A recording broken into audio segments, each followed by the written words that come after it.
In a city hidden behind veils of mist, where love can crown you or curse you, she must choose between the man who holds her heart and the one who holds her fate. In a realm where the courts of night and day are bound by blood, war, and ancient magic, one woman's heart becomes the battlefield. This is the story of Lyra Evermere, a bride on the edge of a vow, a warrior in the making, and the unwilling keeper of a prophecy that could save or shatter her world. Between the Verdant Dominion's gilded cage and the Midnight Court's shadowed sanctuary lies a choice that will demand everything she is and everything she loves. If you're ready to feel every heartbeat, every betrayal, every impossible kiss, hit subscribe and let the story begin. The golden bells of the Verdant Dominion rang in perfect harmony, each note polished by centuries of tradition. Silk petals drifted from the balcony above, their perfume thick enough to taste on the tongue. Lyra Evermere stood at the altar, fingers laced with Thamior veils, her eyes locked on a future she wasn't sure she believed in. The air was warm, too warm, as if the sun itself was leaning in to watch. Her heartbeat tried to match the rhythm of the bells, but stumbled when the great doors at the end of the hall burst inward, shattering the ceremony with a sound like a thunderclap. Kael Draven strode into the hall with a calm that felt like a blade unsheathed. His black coat trailed behind him, stitched with constellations only seen in the Midnight Court. Shadows coiled around his boots like smoke with purpose, whispering in a language no one dared translate. Lyra's breath caught in her throat before her mind could form his name. He stopped halfway down the aisle, eyes fixed only on her, and in that gaze, the room seemed to narrow until nothing existed but the two of them. "You've forgotten our bargain." Kyle's voice was silk over steel, low enough to force the room into silence. Thamior's hand tightened on hers, but she could feel the tremor in his grip. The guests shifted like a field of wheat before a storm, whispers rising and dying in the same instant. Lyra's mind went back to the river, to the drowning, to the moment his hand had pulled her back from death, and the words he'd spoken over her shivering body. 1 week, every month, mine. The High Priestess, caught between terror and protocol, dared to speak. "Lord Draven, this union is sanctified." But Kael lifted one gloved hand, and the air stilled, petals freezing mid-fall. The ancient laws of their realm weighed heavy in the pause, and Lyra knew without being told. The pact, sealed in blood and magic, stood above any marriage vows, a law so old it could not be challenged, no matter how many hearts it broke. No, not like this, Lyra thought, her jaw tightening. She wanted to speak, to tell him to leave, to reclaim the moment that had been hers. Yet something in his gaze pinned her to the spot. There was no hunger there, no cruelty, only inevitability, and beneath it, something she refused to name. The hall erupted when Kael stepped forward, offering his hand without a word. Thamior began to speak, a threat, a plea. Lyra couldn't tell which, but she found herself already moving, not toward safety, not toward love, toward the shadows.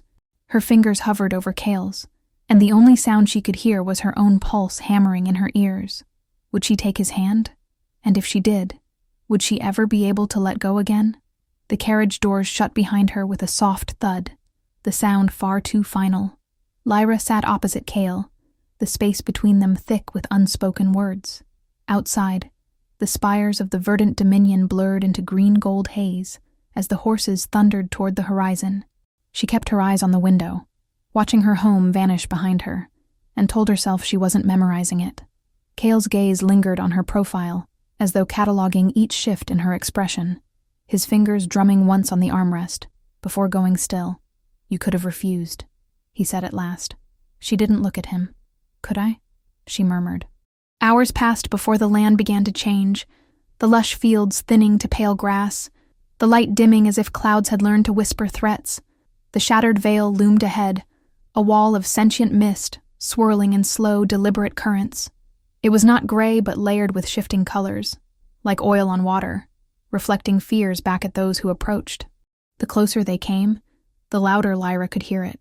Voices, hundreds of them, weaving lies and truths together in a tapestry that tugged at her bones. She clenched her jaw as one voice hissed, "Bride of chains." Another sighed, queen of what could be. Kael stepped down first when they reached the veil, his boots crunching on frost that hadn't been there a breath ago. He extended his hand, not as command but as necessity. "If you enter without me, it will strip you bare and leave nothing," he said. His voice was steady, but his eyes flicked to the mist with a shadow of respect, and maybe fear. She took his hand, skin meeting leather, and the world tilted.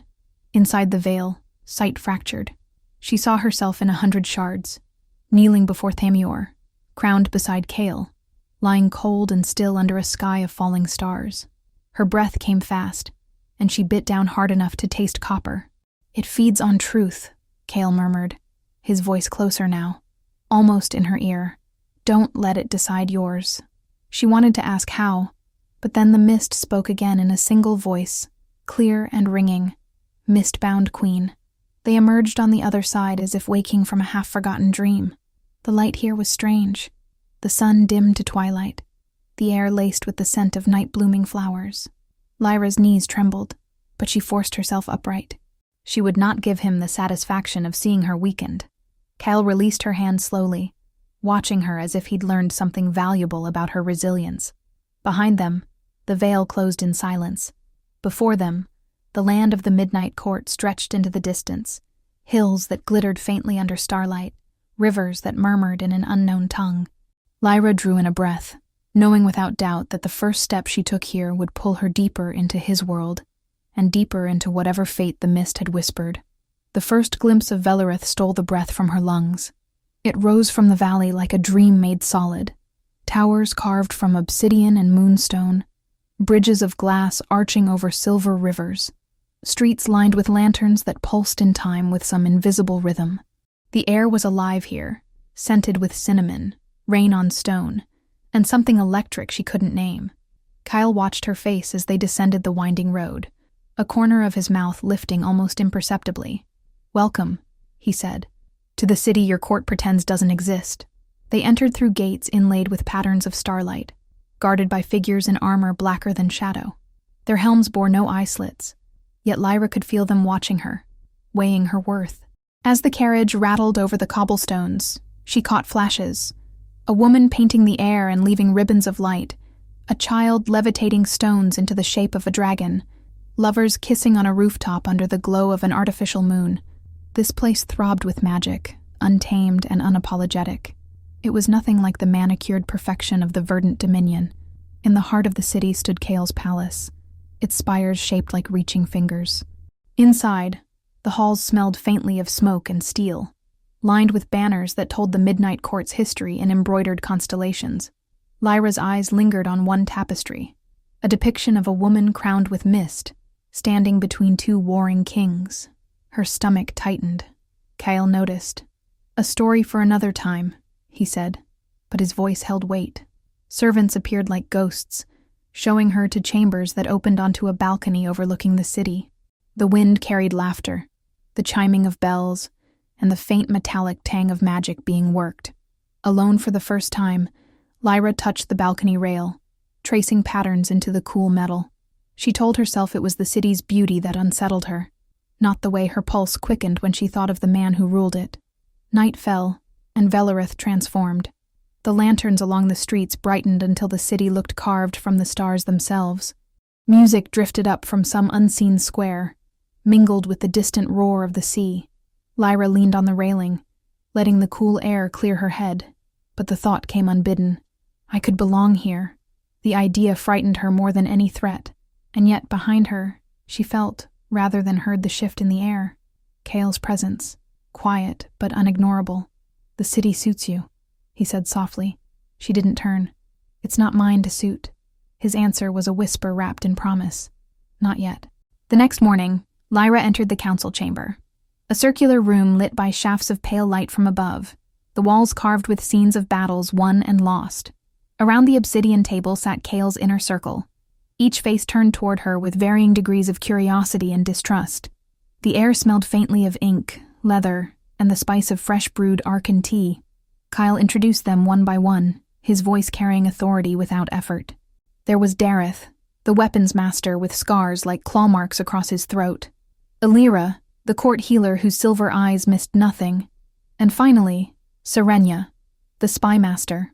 Her gaze was like a blade testing the edge, and Lyra felt an instinctive chill. Serenia spoke first. She's untested, and she belongs to the enemy. Lyra stiffened. I belong to no one, she said, each word a stone laid between them. The tension crackled like lightning held in a bottle. Kael's expression didn't shift, but his voice cut through the air. She belongs to the bargain, and to the safety of this court. For now. The qualifier hung heavy. Serenia leaned back, a faint smile curling at her lips. We'll see. The meeting continued. Talk of border skirmishes and supply lines. But Lyra caught the undercurrent. The midnight court was bracing for something. As they left, Dareth walked beside her. You carry a crest you don't understand, he murmured, nodding toward the small pendant at her throat. She touched it reflexively. What do you mean? But he only shook his head. Ask your mother, if you can. The words landed like a thrown knife. Her mother had died years ago, hadn't she? Back in her chambers, Lyra turned the pendant over in her fingers, tracing its unfamiliar symbols, her thoughts tangled. Her mother's secrets, Serenia's distrust, Kael's guarded watchfulness. She felt as though every step she took here deepened a labyrinth whose center she could not yet see. And in the shadows outside her balcony, Serenia watched, her voice a whisper to the night. If she's what I think she is, she'll either save us or burn us to ash. The following day, Kael summoned her at dawn. The training yard was slick with dew, the air cool enough to sting her lungs. Racks of weapons lined the edges, swords that hummed faintly with enchantment, bows strung with threads of moonlight. Kael tossed her a short blade. You'll need more than words to survive here. She caught it clumsily, the weight unfamiliar in her palm. They began with footwork, Kael's movements precise and controlled. Again, he said each time she stumbled. Sweat dampened her hair, the metallic tang of the blade sharp in her nose. She wanted to snap at him, to tell him she wasn't his soldier, but something in his gaze made her keep going. Every correction he gave was accompanied by a brush of his hand against her wrist, her shoulder, her waist, steadying, guiding. She told herself it meant nothing. When her breath came in ragged gasps, he shifted the lesson. Your mind is your first weapon, he said, gesturing for her to close her eyes. There are those who can slip inside your thoughts, twist them, break you from within. You will not allow it. His voice dropped, almost gentle. Think of something worth protecting. Against her will, her mind filled with the image of Velareth's lanterns. And then, unbidden, Kael's face. Her control faltered and he felt it. Better, he murmured, stepping back. But not enough. Frustration burned in her chest. Then teach me, she snapped. He tilted his head, the ghost of a smile playing on his lips. I am. Their eyes locked, and for a heartbeat, the world narrowed to the space between them. By the time they ended, the sun had burned through the morning haze, and Lyra's muscles trembled with exhaustion. Kael handed her a flask of water, his fingers brushing hers. You're stronger than you think, he said. She wanted to believe him, but belief was dangerous here. As she left the yard, Serenia's voice drifted from the shadows. Careful, Lyra. The last woman he trained didn't survive loving him. The midnight festival began, as twilight deepened into velvet night, the streets of Velareth spilling with color and sound. Lanterns shaped like constellations floated overhead, tethered only by strands of shimmering magic. Music wound through the air, a lilting melody that made the cobblestones hum beneath Lyra's boots. Everywhere she turned, there were dancers, skirts swirling, laughter breaking against the city's pulse. Kael walked beside her, not touching, but close enough that the air between them felt charged. This is what we fight for, he said, his voice almost swallowed by the music. They stopped at a stall where the merchant's wares glowed faintly, glass spheres containing trapped fragments of memory. Kael purchased one without hesitation and handed it to her. The surface pulsed beneath her fingers, then released a vision. A boy, Kael, impossibly young, standing on a cliff under a bleeding moon. Behind him, a woman's voice called his name, breaking with fear. Lyra blinked the image away, unsettled. You were alone, she murmured. Kael's gaze flicked to hers, shadowed. I've always been alone. Later, in a quieter square, they shared spiced wine under the arch of an artificial aurora. The warmth of the drink spread through her veins, loosening the knots in her chest. Kael leaned forward, elbows on the table, his voice low. "There's something you should know about me, Lyra. My family carries a curse, one that will end my life before the next winter solstice, unless the prophecy is fulfilled." His eyes didn't waver. "You may be part of that fulfillment." She felt the words like a ripple under her skin, impossible to smooth. Part of a prophecy? Me? Her mind raced, colliding with every strange moment since the river. She thought of the veil calling her mist-bound queen, of Serenya's watchful suspicion, of Kael's relentless draw, but she said nothing, fearing her voice might betray the tremor in her soul. The music swelled again, and Kael stood, offering his hand. She hesitated, then placed hers in his, letting him pull her into the slow rhythm of a dance. His palm was warm against her spine, his breath brushing her ear as he murmured, "Not everything is war, Lyra." She wanted to believe him, just for this one moment. And yet, as they moved together, a figure in the crowd watched them with eyes like shards of glass. When Lyra met that gaze, the figure smiled, and in her mind, a voice she didn't recognize whispered, "You can't save him." Sleep came fitfully that night, carrying her into dreams that didn't feel like her own. She saw her mother, younger than Lyra remembered, standing in the same council chamber she'd walked through days ago. Her mother's hair was loose, her expression fierce, and at her side was a man with Kael's eyes, but a gentler smile. They stood close, too close for mere allies, speaking in a language Lyra couldn't quite hear. The dream shifted, a battlefield under a sky torn by lightning. Her mother knelt beside the same man, his blood soaking the ground. She pressed something into his hand, the same pendant Lyra now wore, and whispered words that made his gaze blaze with sudden hope. Lyra reached out, desperate to hear more, but the dream splintered into darkness. She woke before dawn, the pendant cold against her skin. The memory, no, the vision, clung to her like frost.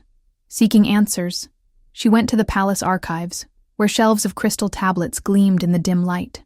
She traced her fingers over the etched names of past alliances, rebellions, betrayals, and there it was, her mother's name, listed among the Midnight Court's most trusted envoys, decades before Lyra was born. Kael found her there, his presence a shadow stretching across the polished floor. "You're not the first Evermere to walk these halls," he said softly. Lyra turned, the question rising in her throat, but his gaze warned her away. "Some truths," he added, "can't be carried lightly." She bristled. "Then let me decide what I can carry." His mouth tightened, but he said nothing more. Outside, dawn bled pale light across the city, but Lyra couldn't shake the feeling that her past was coiling around her like a tether. If her bloodline had tied her to Kael's court before she even knew him, what else had been decided for her, long before she could choose? And from the highest balcony, Serenya watched her leave the archives, murmuring to herself, "The daughter has more of the mother in her than she realizes." That could be salvation, or disaster. The council meeting that morning was cut short by the clash of steel in the hallways. Guards rushed in, dragging a figure bound in chains, a masked assassin, their clothes soaked in the scent of nightshade. The assassin's gaze locked on Lyra the instant they were shoved to the floor, and she felt a pulse of cold recognition she couldn't place. Kael's hand hovered near the hilt of his blade, but his voice was calm. "Who sent you?" The assassins spat blood, their voice rasping through the mask. "The one she should have married." Gasps circled the room. Lyra froze, heart hammering as she met Kael's sharp glance. "Thamior?" she whispered, more to herself than anyone. The assassin laughed, a dry, joyless sound, and when Kael ripped away the mask, Lyra's breath caught. The man's eyes were glazed with something unnatural, veins crawling black beneath the skin. Alira moved forward, her hands glowing with healing light, but the assassin convulsed violently, choking out one final sentence before collapsing. "He's not himself." The body went still, and the black veins began to fade, leaving no trace of the poison's origin. The silence that followed was heavier than steel. That night, Lyra couldn't sleep. She stood on her balcony, staring at the moonlit streets, Kael's words from the meeting replaying in her head. This wasn't just an attack. This was a message. She didn't know if the message was for him, for her, or for both. Below, a shadow shifted in the alley. Serenia stepped into the light, looking up at Lyra. "You want the truth?" she called softly. "Meet me at the eastern gate before dawn. Come alone." Then she vanished into the mist before Lyra could answer. When Lyra turned back into her chambers, Kael was standing there, silent, as if he'd been waiting. "Don't trust her," he said. His tone was flat, but his eyes were fire. "She doesn't serve anyone but herself." Lyra met Serenia at the eastern gate, before the sun touched the horizon. The air was sharp with salt from the nearby sea, and the veil loomed faintly in the distance. Serenia didn't waste time. "Thamior's not acting of his own will," she said. Someone, is controlling him. And if Kael hasn't told you that, it's because he doesn't trust you to stay." The words landed like blows. "And you do?" Lyra asked, narrowing her eyes. Serenia smirked. "I trust you to do what's necessary, which may mean leaving him." Lyra's mind rebelled, but Serenia pressed on. "If you stay, you'll be the blade that cuts the rope holding this city together. If you leave, maybe you can save both courts." Later, back in the palace, Kael found her in the gardens, where vines glowed faintly in the dawn light. "If you want out of the bargain," he said abruptly, "say the word. I'll dissolve it." She stared at him, searching his face. "And if I want to stay?" His eyes softened, but his voice stayed measured. "Then it will be your choice, not a chain." Before she could answer, a courier burst into the garden, breathless. "High Lord, the Verdant Dominion has declared war." The world seemed to tilt. Lyra's mind leapt to Thamior, to the hostages he might take, to the shadow in his eyes the assassin had hinted at. Kael's expression hardened into steel. "Prepare the gates. No one leaves without my order." But Lyra heard something else beneath his command, a tremor of urgency, as though he knew more about this war than he'd said. And that night, in the silence of her chamber, Lyra turned Serenia's words over and over. "If you stay, you'll be the blade that cuts the rope." Which side of that rope would she be on when it finally snapped? The first warning came as a low, vibrating hum that made the palace windows rattle. Lyra was in the training yard when the hum became a scream, and the shattered veil, visible even from here, began to roil like a storm cloud tearing itself apart. The scent of ozone filled the air, and the sky darkened unnaturally fast. Kael's command echoed through the courtyards. "Shields up, shadow beasts inbound." They poured through the veil in a rush of claws and teeth, their forms shifting between solid and smoke. Lyra's training surged into instinct. Blade in hand, she met the first beast head-on, the shock of contact reverberating up her arm. Her magic, untamed, wild, flared without her calling it, mist coiling from her fingertips to wrap the creature and drag it screaming back into the breach. "Lyra!" Kael's voice was sharp from across the yard. "How did you—" But another wave hit before he could finish, and together they fought, each movement a wordless exchange. She felt the mist respond to her fear and fury, weaving itself into shields and strikes as if it had always been hers. When the last beast fell, the veil began to close again, but slower this time, as though reluctant. Kael strode toward her, his expression unreadable. "You command the mist," he said, almost to himself. "No one has done that in centuries." She could only stare, chest heaving, the truth of it settling heavy on her shoulders. Whispers ran through the courtyard as the guards stared at her with something between awe and suspicion. Serenia stood at the edge of the crowd, a knowing smile tugging at her lips. "Mist-bound queen," she murmured, just loud enough for Lyra to hear. And in the shadows beneath the closing veil, something large and unseen moved away, retreating, but not gone. Night fell heavy over Veloreth, pressing close against the palace walls. Lyra stood in the library's upper balcony, candlelight painting her fingers gold as she traced the spines of ancient tomes. She didn't hear Kael enter, but she felt it, the subtle shift in the air, the way shadows seemed to ease around him. "You should be resting," he said quietly. She kept her gaze on the shelves. "And you should be telling me why you've been keeping the truth from me." He stepped closer, his voice low but steady. "Because every truth I give you makes it harder for you to walk away, and you may need to." She turned then, fire in her chest. "You don't get to decide what I can bear." For a long moment, his eyes searched hers, as if weighing the danger of what he was about to say. Finally, I've loved you since the river." The words were a blade, sharp and sudden, cutting through every wall she'd built. Her breath caught, and the candlelight flickered. "You don't even know me," she whispered. "I know the way you step forward when you're afraid. I know you'll fight even when the fight costs you. I know you've been looking for a place that feels like home, even if you'd never admit it." His voice softened. "And I want to be that place." The silence between them throbbed like a heartbeat. Part of her wanted to close the distance, to answer him in a way words could never hold. But the image of Thamior's glazed eyes, the assassin's dying warning, and Serenya's sharp smile all crowded in. "If I choose you," she said slowly, "I might doom us both." Kael's mouth curved into something almost like a smile. "If you don't, I'm doomed anyway." She stepped past him, the heat of his presence brushing her skin. "Then you'll have to survive a little longer." The words sounded steadier than she felt. Behind her, his voice followed, softer now. "I would, if you asked me to." And somewhere in the depths of the palace, an alarm bell began to toll. The alarm's cry became a roar as it spread through the city.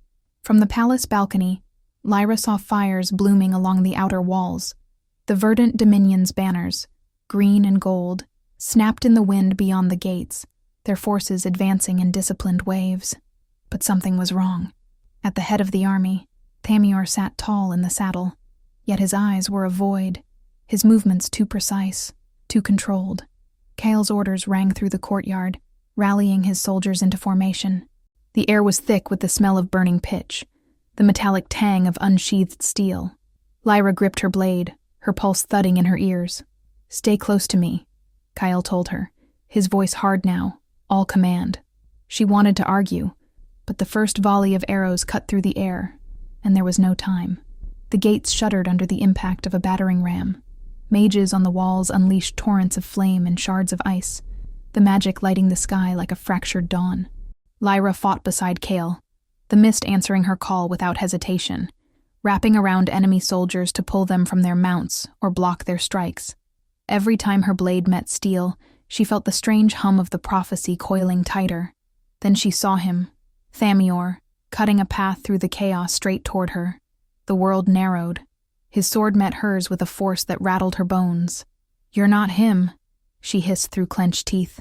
His lips curled in a mockery of a smile, but his voice was a low, alien growl. "He's mine now." The fight surged around them, the city echoing with screams and battle cries. Kael forced his way toward her, but a wall of Dominion soldiers intercepted him, keeping them apart. Thamior's blade pressed closer, his eyes dead as winter sky, and then Lyra felt it, a cold, ancient presence seeping from him into her, a darkness that tasted of ash and ruin. The darkness spoke. You could save him. But why would you, when he'd never save you?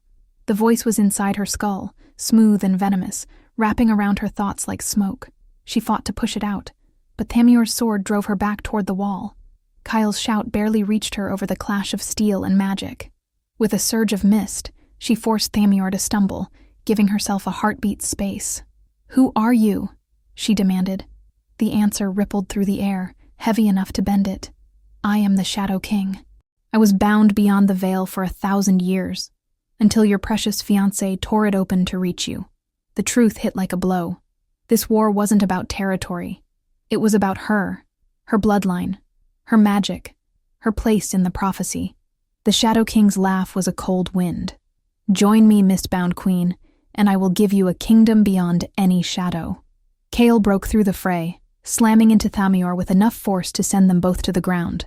"Get out of him!" Kael roared, his shadows lashing like living things. But the Shadow King only smiled through Thamior's mouth, his power rippling outward to throw Kael back. Lyra's pendant burned hot against her skin. Instinct guided her fingers to it, and when she gripped it, the mist surged up her arm, a living current that pulsed with her heartbeat. She realized then, the pendant was not just a relic, it was a key, and if she turned it in the lock the Shadow King represented, she might free Thamior, or destroy him completely. The battlefield became a blur of motion and light. Lyra lunged forward, planting herself between Kael and Thamior. "Let him go," she commanded, her voice carrying with a force she didn't recognize. The Shadow King laughed, the sound splitting the air. "Take him then, and see if you survive the cost." She closed her eyes and let the mist rise. It poured from her in waves, wrapping Thamior in a cocoon of pale silver, drowning out the battle sounds. Within the mist, she could see him, the real Thamior, trapped in chains of shadow, his face twisted in silent agony. "Fight," she told him. "Not for me, for yourself." His gaze flickered with something human, and the Shadow King's snarl rattled the air. "He is mine." Lyra's grip on the pendant tightened until the metal bit into her palm. "Not anymore." With a cry, she poured every ounce of her magic into the chains, the mist searing through shadow like sunlight through ice. The chains shattered, and Thamior collapsed, the Shadow King's essence screaming as it tore free. But instead of dissipating, the darkness surged toward Kael, latching onto him like a drowning man. He staggered, shadows flaring violently around him. "No!" Lyra reached for him, the mist answering her panic, binding her power to his. She felt the curse in his blood, the threads of the prophecy twining between them, and she chose. She gave him her strength, weaving her magic into his life force until the Shadow King's presence tore free, hissing into the night. When the light faded, Kael was on his knees, breathing hard, his eyes locked on hers as though she were the only thing holding him here. "You'll kill yourself for me," he rasped. She managed a weak smile. "Seems fair." The battlefield quieted, the Dominion forces retreating without their corrupted leader. Thamior knelt among the wounded, his eyes clear but shadowed by what he'd been forced to do. "I never wanted this," he said to Lyra, voice rough. She looked at him for a long moment. "I believe you, but I can't go back to what we were." His jaw tightened, but he nodded once, as if he'd expected nothing less. Kael approached, the exhaustion in his steps unable to dim the pull of his presence. "It's over," he said softly. She shook her head. "No, it's changed." Around them, the people of Velereth bowed, whispers of mist-bound queen rising like wind through leaves. She wanted to tell them they were wrong, but deep down, she knew they weren't. Serenia stepped forward, offering Lyra a blade hilt first. "For the queen who walks between worlds," she said. Lyra took it, the weight settling into her hand as though it had been made for her. Kael's gaze didn't leave her. "Stay," he murmured, not as command, but as plea. She looked out over the city, lanterns glowing, rivers shining like molten silver, the air carrying the scent of rain and smoke. Her heart tightened. "I will." The words felt like an anchor and a set of wings at once. Kael's hand found hers, fingers twining, shadows curling gently around them both. In the days that followed, Velereth began to heal. The veil stood strong once more, the threat beyond it watching but waiting. Lyra trained with the court, learned the history written in the stars, and walked the streets as if they belonged to her, because now they did. And on the highest balcony of the palace, beneath the endless night sky, Kael kissed her as if she were both the battle and the victory. The mist whispered around them, not in warning this time, but in promise. "This is your kingdom."